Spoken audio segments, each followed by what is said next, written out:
young woman who's just a few years younger than me was sitting there accused of murder. He was a real extrovert. He was someone who people were drawn to because he was just such a great guy. Every day, something new coming out that just left you shaking your head. You couldn't actually believe what you were hearing because it just made the hairs on the back of your neck stand up. The human brain, as clever as it is capable of committing acts that no logic or reason can explain. It's almost impossible to imagine how a functioning member of society can go to the extent where they don't hesitate in taking another human's life. Is it plain evil or a result of the tragedies or traumas of life? We may never be able to explain that completely. Relationships are meant to make you feel safe. However, that was not the case in the story of Anu Singh. She was a young, bright law student at the Australian National University in Canberra. Her boyfriend, Joe Cinque, a talented civil engineer from Newcastle, had no idea he was going to meet death at the hands of the person he loved. Today, we are going to dive into the story of how Anu Singh put her boyfriend Joe Cinque to eternal sleep after injecting deadly amounts of heroin into his body. In the 36 hours while that wicked act was being carried out, didn't it occur to Anu even once that what she was doing was wrong? Anu Singh was 22 when she first met Joe Cinque on a night out in 1995. A young, handsome engineer. Both were smitten with each other in the very first meeting, oblivious to the fate that awaited them. Singh had to move to Canberra to pursue her law degree. As a result, the couple had to do long distance. They made the decision that Joe would move to Canberra. I call the devil because she's worse than a devil. He wasn't himself anymore.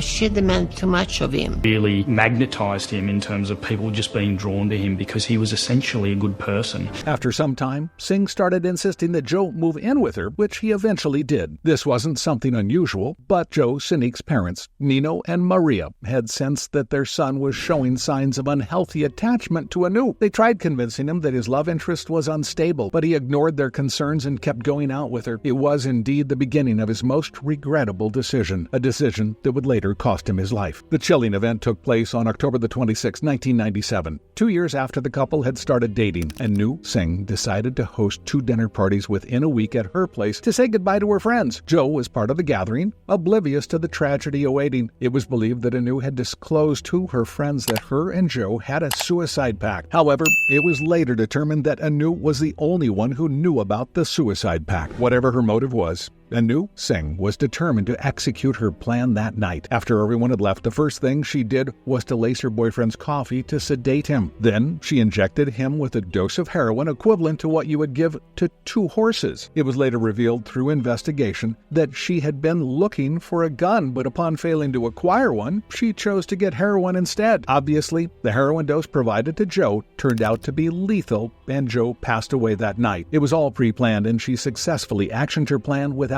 any resistance. The next thing she did raised even more suspicions. Anu called the ambulance 36 hours after the crime and gave them the wrong address so that it would take the paramedics longer to attend to the scene. The news spread. Joe Cinque was dead and his girlfriend had called the police on herself. Anu was arrested and remained in custody for 2 years before she pled guilty to manslaughter. She only served 4 years out of a 10-year sentence as she was declared mentally ill. Whether it was a valid excuse or not, Joe's family believes that the justice system failed them. On one occasion, Anu confessed to her friends that Joe had given her a weight loss drug called Ipecac, used by models to keep their weight down. As a result, she developed a severe eating disorder and assumed she was going to die of this degenerative disease. She blamed Joe for her addiction, and it was apparently one of the reasons she had developed such a resentment in her heart. Has she ever admitted that this was the reason why she killed Joe? Not really. However, in her defense, she claimed that one of the biggest things was, I was suffering from a very, very severe mental illness at the time. If I could have listened to people and sought the right sort of mental help, this wouldn't have happened. It has been 27 years since Joe's death, but the question still remains whether it was a mental health issue or an act of pure evilness. When the forensic psychiatrist, Professor Paul Mullins, assessed Singh's case, he concluded that this was a grossly disordered woman with a mental illness. She was mad. Not totally mad. She knew what she was doing up to a point. She knew it was wrong up to a point. She could have controlled herself up to a point, but she wasn't in a normal state of mind. It is difficult to believe the claims of mental impairment, as Anu's actions were confirmed to be premeditated. During the investigation, it was also discovered that Anu was actually looking to obtain a gun prior to the murder. Upon failing to do so, she chose to get heroin instead. If it was mental illness, one would think she would have committed the crime out of nowhere without any plans. Contrary to Professor Mullins, Detective Rance was skeptical of Anu Singh's diminished responsibility charge. He believed that she had managed to fool everyone, including the courts, by camouflaging her true self behind mental impairment. According to Detective Rance, she wants to see herself as the victim in this. She's the victim. She'll always be the victim in her own mind, but in reality, it's the Cinque family that's the victim in this. I never had a full proof of evidence from her. I had instructions in relation to aspects of the case that I particularly needed, because I needed to cross-examine witnesses and put positive propositions to them. My son, Joe, was talking to me.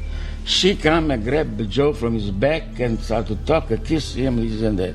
I thought, not only once. Anu Singh's personality, in some respects, was behind the decision to elect for judge-alone trial. It is undoubtedly noticeable that during the investigation of this case, the focus had significantly shifted from Joe, the victim, to Anu's mental health. Even though mental health is a serious concern and it should be taken as such, the act of committing a crime as heinous as murder should not be swept under the rug of mental disability. Now that several years have passed since Joe's death, Anu wishes that she could turn the clock back. She says that she feels remorse over what happened and wishes to seek atonement. In her opinion, being referred to as a murderer is the most awful feeling, and she apologizes to Joe's family. On the other hand, Joe's parents, especially his mother Maria, is adamant that Anu got away with her son's murder. She refuses to accept Anu's apology, and she would like the opportunity to ask Anu why she killed her son. It's unimaginable to Maria that Anu wasn't able to recognize her wrongdoing as she killed Joe. She said, "I never, ever forgive her for as long as I live. She'd better not come near me.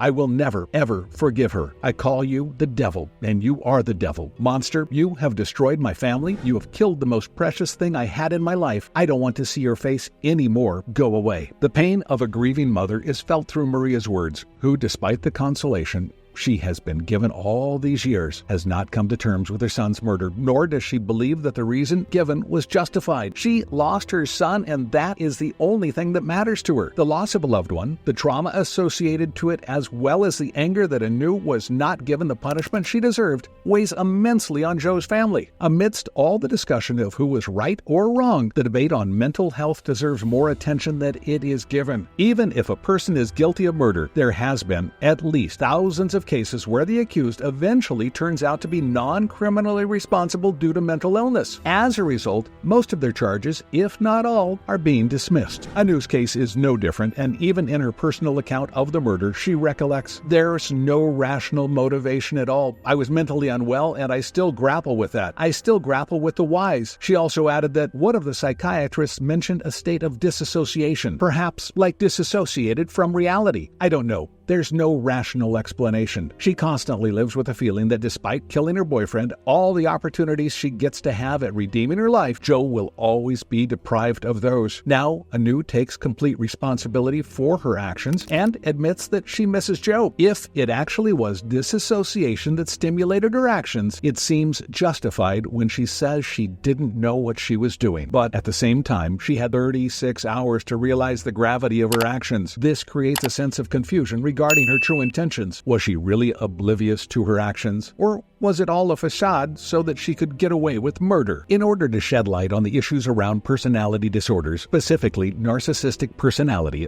accountability, grief, and loss, Australian author Helen Garner published her book Joe Cinque's Consolation in 2004. She conducted a non-fiction study on the murder and death of Joe Cinque. It depicts a compassionate yet distressing account of the true events that highlights themes of criminal responsibility, drug use, and other social problems. Not only that, in order to highlight the case and its complexities even more, the book was adapted into a movie in 2016. Such efforts are evidence that cases like these need in-depth analysis that would help increase awareness regarding mental health issues and their grave implications on human relationships.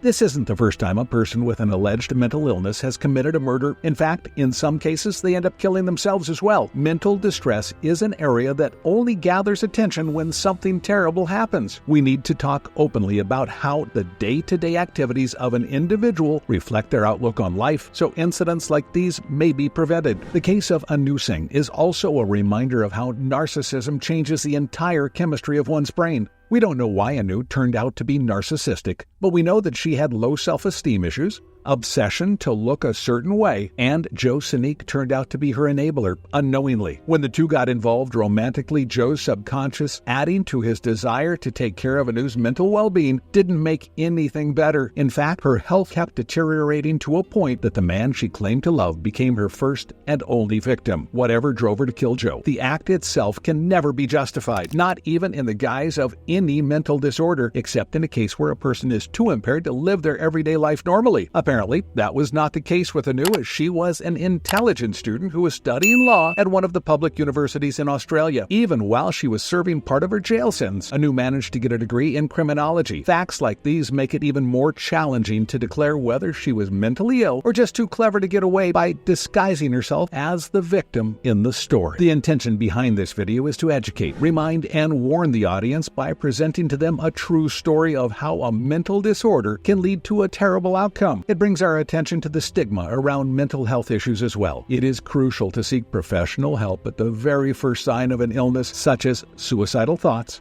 of killing or harming someone, hallucinations, and nightmares. Even if you think you can cope with such a condition, seeking professional help is essential. Secondly, not every criminal act is provoked by a mental health disorder. Sometimes people possess a certain level of evilness within them to harm or kill another human being and camouflage it with a mental illness disease. In either case, lawmakers need to be vigilant and make decisions accordingly. If you found this video helpful in any way, don't forget to subscribe and feel free to leave your feedback in the comments below. We'd love to know your suggestions regarding more topics that we can cover.